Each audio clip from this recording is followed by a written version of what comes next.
Welcome to Peter and Roughie's Football Show, the only daily football programme on STV Edinburgh and STV Glasgow. The main headlines tonight: Ricky Spraja is the new Scotland under-21 coach. Ian Vigurs has joined Inverness Caledonian Thistle on a one-year deal. We're going to look back at last night's Premiership games in Scotland and, of course, that brilliant Super Cup match between Barcelona and Sevilla.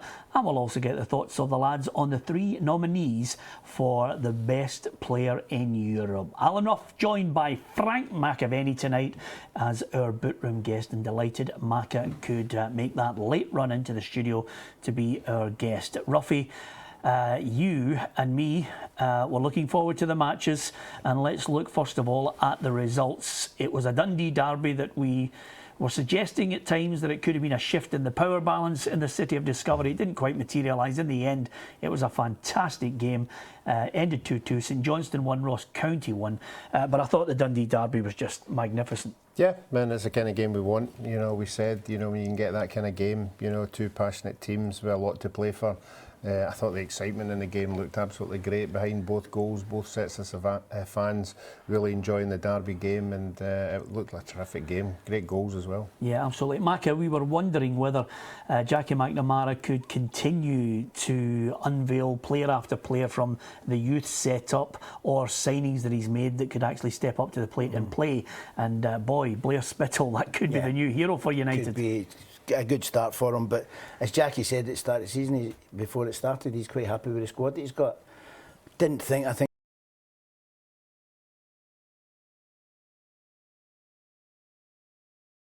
finish the game off, and Dundee scored, and then of course the boy hit the bar, could have made it 3-1, game over. But you know, what a great advert for derby games. It was superb. Yeah, absolutely. And I think the good thing about it, Roughie, is the crowd. I mean, that's why we love, you know, Edinburgh derbies, Glasgow derbies, and the Dundee derby. It lived up to the occasion. And over and above that, I thought maybe the draw was the fair result in the end. Yeah, I think both teams went for it, there's no doubt about it. But as Frank says, when you're winning 2-0 in a derby game, you would like to think you had the capability to see the game out. Unfortunately, again, the Dundee United goalkeeper, we slip at the end. You've got to hold on to that or push it round the corner to lose a goal that late. You know, again, you know, it's something that Jackie will be looking at. You know, because that's true. He had a good game against Motherwell, but I think he's just finding his way. The goalkeeper obviously has come in for the continent. But no, I just thought the atmosphere, the whole atmosphere with all the supporters, was a right old derby, you know, swinging back and forward, and the excitement was there. And the good thing about it, again, it was a full stadium. You know, what a difference it makes for the viewing when you're looking at it, you know, and you see a full stadium. It looks great. You should go and teach a goalkeeper and teach him that phrase that you used to come out with. It's no mine. Yes. I'm sorry. Listen, I'm sure I could see the United fans' head in the hands when the ball slipped out and James McPake popped up. Macca, you're a striker of some prowess in your day. I'm not trying to get him a transfer, but I think Greg Stewart could play at a higher level. Well, of course, it's one of these situations that he's coming in. He's got to listen. He's got to do it over the course of the season, and then do it again. That's what you're there for. You've got to do it. And listen, you keep plodding away and doing well, then that step up will come. I don't see anyone. It's a selling club. Everything's, if you do the business on the park, and you're happy and everyone's happy with you, it means you're doing something right, and the clubs will come in and you'll get that moment. So just keep doing what he's doing. Yeah, if there's one downside to it, Roughie, you know, I think Paul Hartley has a point. You know, we're getting a wee bit over officious. It's the last minute of the game. He's managed to run almost the length of the park, which is good going for Paul in his current state, and he gets sent off. Yeah, as long as there's nothing else. No, obviously they've got to put in a report, seeing it was the fourth official. As long as there was nothing else. If it was just for celebrating, it's bang out of order. It can't be for that. It's bang out of order. Can't be for that. What they will determine is if he went towards the visiting supporters and said something or something like that. He celebrated No, with we his don't own know supporters. that. But that's what we're saying. But if there is something else to come out, then they'd have to look at it. But if it's just for celebrating. I mean, you look at the great managers down. Mourinho, he done it with. Remember at Man Absolutely, United? ran the length of the pitch again. With that coat, the coat that didn't fit him. Used to do the frog up and down the touchline over the head. Neil Lennon in the Champions League 2 years ago. He done it. Yeah, James Forrest scored a late winner. And you know, Lenny came down the wing. It can't be for that. No. And if you're going to book people for celebrating, I mean, they're starting to book players now. They're stepping off the pitch, which you're celebrating a goal with your supporters. If you run into the other supporters, you know, I think you're dealt to be booked. Yeah. Probably get a few punches as well. But I think if you're celebrating. What's the game coming to if you can't celebrate a goal now? Absolutely. Now, the other match, it finished 1-1, Roughie. But again, it's two goal scorers who certainly have started well in the Premiership. I'm talking, of course, about Craig Curran and Graham Cummins. Well, the boy, Craig Curran, to me, doesn't look like a centre forward. You know, yeah, just out of curiosity, what does he look like? No, he doesn't seem to have the presence of a modern day centre forward, but he has the ability to be in the right place at the right time. Yeah. And he's an 18-yard, inside the 18-yard box. I don't think I've seen him missing the target. And obviously scoring goals regular. So, I mean, maybe you don't have to look like a centre, like, as long as you put the ball in the back of the net. Absolutely. Now, I've got to talk about the other match last night, lads. The Super Cup, Barcelona 5-4, 4-1 up. The game should have been done and dusted, but fair play to Sevilla. They made a right game of it. But, I mean, I can't stop talking about how good Messi is, despite the fact that Pedro scored the overall winner. Yeah. Messi scores 2 free kicks, Macca, out of the top drawer. Yeah, well, it's Messi. It's every game now, you know. And if he doesn't score 40 goals a season, there's something wrong with him. Yeah. I mean, that's incredible for any standard. I mean, I always said, you know, they're talking about the Premiership, Peter, being the best league in the world, which I don't think it is. Yeah. Down in England, but I think it might be the best. It might be the most exciting. Yeah, the most competitive, maybe. Yeah, but Spanish football, I just love Spanish football. I think there's so many, the tactics, just everything about them. Yeah. You know, and Messi, and you see all these players, small players, playing for Barcelona, and we keep going back to it, but they wouldn't get a game anywhere else if they were coming through now. They wouldn't get a game. They say, no, you're not big enough. Well, I think, strangely enough, I think the attitudes are changing down to the fact that you've got wonderful players like a Xavi, Iniesta, proving the point, Messi as well. One thing I would say, Robbie, just backing up what Mac is saying there, I'm starting to shake and maybe go for the change on the greatest ever player. I mean, he's really testing me. I mean, Pelle's holding on in my books like grim death. I had Maradona up there as well. Did you have Maradona? I think just only because Maradona's won. To me, he won. I was in the World Cup in '86, and I thought he won the World Cup on his own. I mean, okay, there was some decent players running about, but he got the game, but every game, but scruffy neck, and he won it. And Messi's not done that yet. He had the chance to do it at the last World Cup. Yeah. And he was through. I can't remember who they were playing. He was through, and it was his chance to shine. And he missed that, he blew it. But you can't, I mean, listen, he's done it. And he's went away. And I think only Maradona, because Pele never moved out of Brazil. But Maradona went everywhere he went. Is that you suggesting for a minute that South American football at that time was weak? They managed to win 3 World Cups. John Collins says if you don't get tested...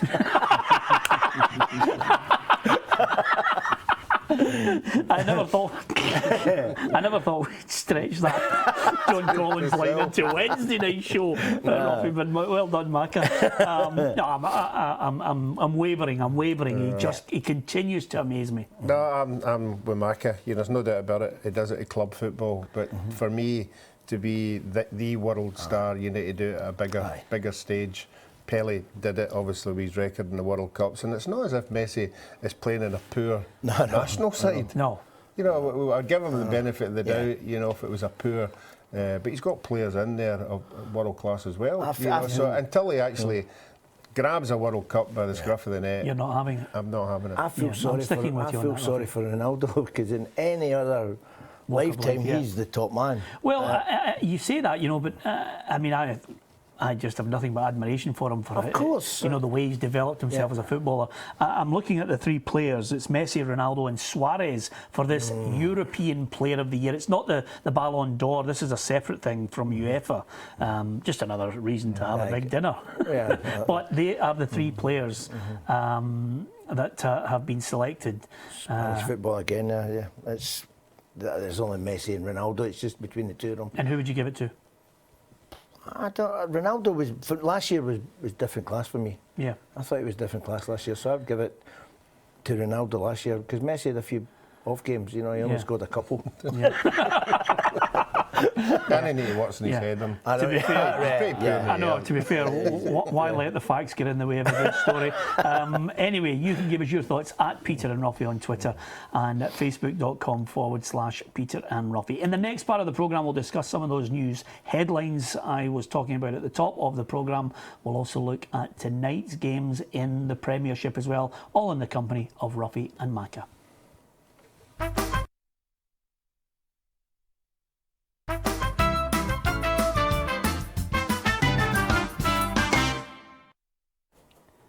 Welcome back to Peter and Roughie's Football Show, Monday to Friday on STV Edinburgh and STV Glasgow, and it all starts at 6:30. I was getting a little bit worried because I thought to myself, 6:30, that's fine, the programme goes out, but when the repeat goes out at 10:30, my predictions are looking decidedly shaky, Roughie, especially when United were winning 2-1 in their match. Let's look at some of the headlines from today. Ricky Spraggio, Scotland under-21 coach, he moves up from the 19s.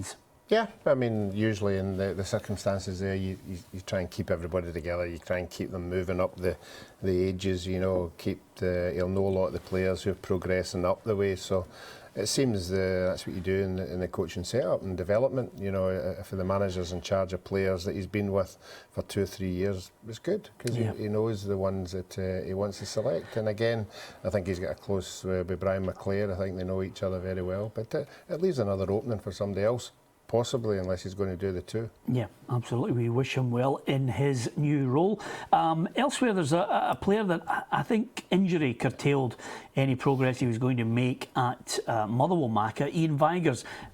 We certainly watched him produce some really good performances for Ross County, but it didn't quite work out at Motherwell, and he's now signed a 1-year deal with Inverness. Well, listen, if anyone can get the best out of players and revamp their previous form, then it's John Hughes.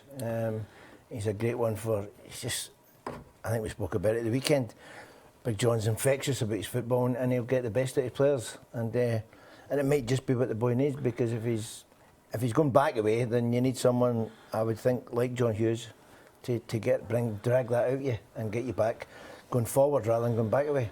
And one other little bit of news, Roughie, I think if you're a manager, especially Martin Canning, and you've signed Chris Turner from Dumbarton, and then he's out for 6 weeks, it's a real blow for them. And again, it maybe forces their hand in the transfer market again. Yeah, it's not only a blow for the club, but it's a blow for the player. You know, going into a new club, you want to establish himself, you want to get in there and show everybody what you can do. So it's a setback for him. Yep, and I see Hamilton, the players are now got a list of everybody who said they're going to be relegated in the dressing room. Are we there, I'm just wondering if, not me, but I'm just wondering if your name's highlighted in big writing. Yeah, well, I have to say to you... But there are a lot of people, as you can imagine. I'm going to be honest about it. I have to say I'm slightly worried about this whole names up in the dressing room, because the Scottish football writers are playing Hamilton's backroom team on the new surface on Thursday night. So it could be a tough 90 minutes, Roughie, to be perfectly honest with you. Well, I hope you're not targeted. That would be a shame. You know? All of a sudden the game starts and all of a sudden there's a big boy just... Well, they can handle it. Absolutely. To be fair, I don't want to start any kind of a... You know, feud by stating that I don't think... I know Les Gray, the chairman, will be playing for them, and he's not really quick enough or clever enough to test me. So let's... Who told you that? John Collins? This line could stretch all the way through to the weekend, Macca. I probably won't stretch. I feel for him. I feel for John, because that's not. And you know, John, that's not what he didn't. No. He didn't mean that. I mean, it's just. But it's a known fact that, you know, if Celtic step up and play to their best, they're not going to get, you know, the test that they need to go into these European ties. But that's professionalism. It's always been in Scottish football. You know, when there was a good Rangers and good Aberdeens there, then you get pushed all the way. Just another point on Celtic marker briefly. We haven't got your thoughts on the Van Dijk situation. Southampton, again, you know, there's no doubt there's talks taking place to see about his availability, whether it's official or unofficial. It just will not go away, whether it's Southampton or Everton. It won't go away. Well, agents have got a lot to do with that. And but I've been told, I've been told, let Southampton in with 10 million, which I think's Peter Lawwell should snap my hand if he can get offered that. But I think he's a work in progress. I think he's got capabilities, and I'll say that here, to be one of the top central defenders in Europe. Yeah. And I really do believe that. But I think he's not been tested, and John Collins says, he's not been tested that well in Scotland. Yeah. The centre forwards have not been pushed. I mean, there's no, I mean, I'd have try to drag him all over the place, you know, because he can get caught out that way. But there's no doubt when he gets the ball and he runs with it, it's just like poetry in motion. He's different class. Sometimes forgets to get back there enough. Yeah. But you know, I think if you can get 10 million for him, Peter, that's an awful great buy. And you know, and I wish the boy well, because if he stays at Celtic, I think I'd like him to stay at Celtic for another year, learn his trade, and then you know, and then go and everyone's happy for him. And I think if he stays for another year, he could go to one of the top 6 in England rather than going to a team that maybe be fighting, you know, mid-table. Yeah. You don't want that. You want him to go and be tested and be up with one of the top teams. Well, far be it from me to suggest a headline, but Maka, I drag him all over the place. It's certainly a good one for starters. Well, I did say I tried. Let's be on the path. or a night out. It's a night out in Glasgow, yeah. That's Drag him okay, every pub. I'm happy with that. Let's look at tonight's fixtures, because clearly Hearts against Motherwell is a sellout, Roughie. How good is that for the Jam Tarts? That's great, and if you're a Hearts player, you know that when you're winning, you know, to walk out there and see 15,000, 16,000 of your supporters, what an asset that is. And I think the Hearts, the players are now relishing in it. I think they're relishing in being there. Everybody knows it's a great atmosphere, the stadium to play in, and when you're playing good football and your supporters are right behind you, it can only help you. It is, you know, it's got the makings of another good game, because Motherwell's performance in the 2-0 defeat to Dundee United, Ian Barraclough wasn't criticising his players in any shape or form because he thought they should have taken something from the game. Well, of course you're going to say that, but in private he'll be letting them know. It doesn't matter. If you get beat 2-0, you've done something wrong. Yeah. You know, you can't keep saying that, but he will know he's in a game tonight because he walks out there. I used to love going there because it was great. The atmosphere and the Hearts supporters are so passionate, and it was great when you went there. Even when I went with St Mirren, it was superb. It was always full, and it's a great atmosphere. And the Motherwell players will not be used to that. They'll definitely not be used to that. Great atmosphere at Tynecastle, of course. Inverness against Partick Thistle as well, Roughie. That's not sold out, but nevertheless, if our names are pinned up in the wall at Hamilton Accies, I think they're also pinned up in the wall at Partick Thistle. I think they're going to have a tough season. Yeah, they struggled a wee bit against Celtic at the weekend. The 3 new signings came on later on in the game, and the boy Pogba, they did look good. Yeah. You know, it looked as if they could settle in. I do hope they stick with the young boy Jack Henry at the back, young boy 19 years of age. He looked the part, you know, and sometimes when the other 2 more experienced centre halves are available, you just take him out. I hope they don't take him out. I hope they give him maybe 10 or 12 games, because extremely, by all accounts, Everton are looking at him. Yeah. Oh, okay. And of course, Kilmarnock against Celtic. Before we actually talk about that game, Maka, I might as well let you see the predictions. Roughie and myself are involved in the head-to-head all the way through the season. Look at Roughie, 10 points from last night's 2 fixtures. I know people were looking there. Maybe have I been over the top with the Kilmarnock Celtic scoreline, Maka? Kilmarnock Celtic, no. I've got them as a 4-0 win. Roughie, as ever, goes for the conservative 2 goals. Yeah, I would think so. I think, Peter, you could be right. Yeah. I think it's going to be 3 or 4. It'll be. I don't think Kilmarnock. They've obviously started bad, and I think they'll get. You're coming up against a team that's on form. A team that's whoever he plays, whoever Ronnie plays tonight, will be wanting to push for next week. So he's got a squad there. They're all fighting for players, and whoever he puts in will want. I mean, Callum O'Grady's coming back tonight apparently. Yep. Scott Brown's out, so he'll be wanting to put his marker down and say, "Look, I've been injured, but I'm back and I want to play." Yeah, so Roughie, you're confident you've got your 10 points in the bag from last night?